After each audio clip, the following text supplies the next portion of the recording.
So welcome back. Today we'll learn about cycle counting using mobile supply chain application.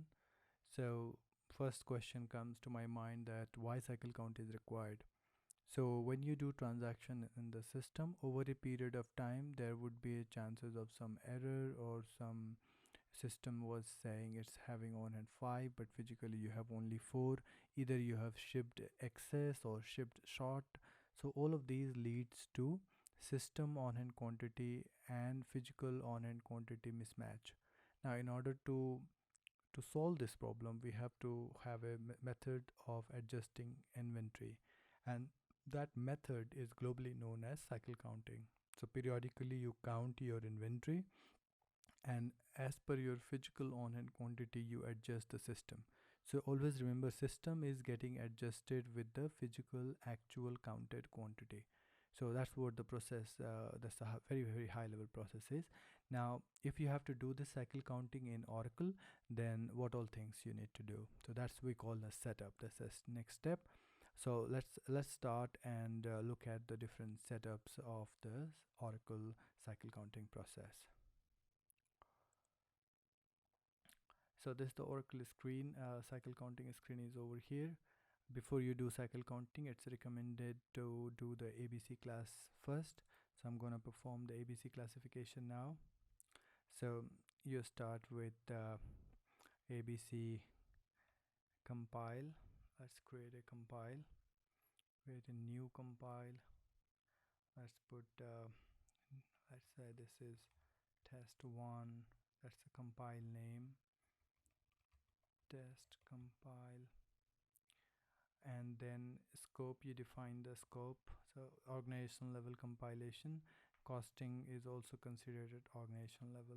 And then you have a criteria on what basis you want to classify your items.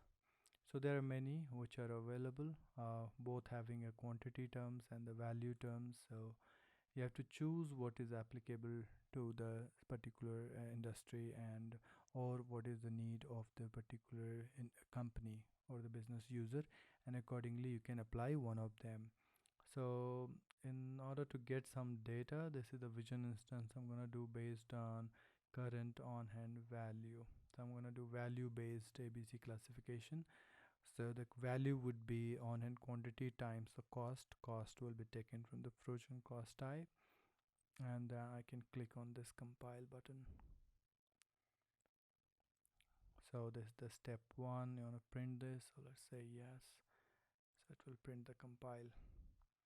We'll check the result. Okay, we'll wait for this program to get completed. So ABC analysis is completed. Now we're waiting for ABC descending value report to complete. Okay, so this got completed. Now you can see the view output.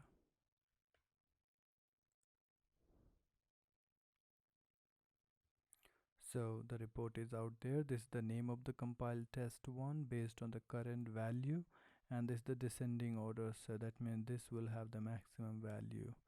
So 400 quantity, 1398 is the unit cost, so the compile value is maximum, and you see it's a descending order.